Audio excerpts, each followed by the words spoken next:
بسم الله الرحمن الرحيم. حابب تتعلم ازاي تصمم وتنفذ مشروعات الانذار واطفاء الحريق؟ ولو حابب تتعلم كل حاجة عن الانذار والاطفاء طبقا للاكواد العالمية للحريق؟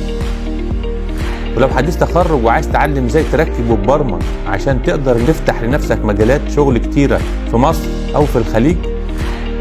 ولو انت شغال في المجال ومعاك مشاريع ان هاند نقدر نساعدك في اي مشكلة فنية ونحلها ليك. ولو انت شغال في مجال السيفتي وعاوز تضيف لنفسك افضل مهارة ليك، ولو انت مهندس او فني ومحتاج تعمل لنفسك شيفت كارير، يبقى الحل في جيليكم اكيد.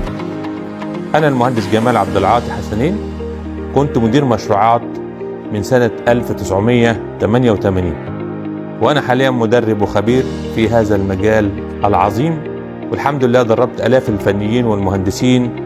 والدبلومة اسمها فاير سيستمز برو او دبلومة الانذار واطفاء الحريق، والدبلومة متاحة عندنا في الشركة او اونلاين للي عايزين. واخيرا اتمنى لكم كلكم مستقبل واعد عظيم، وشكرا.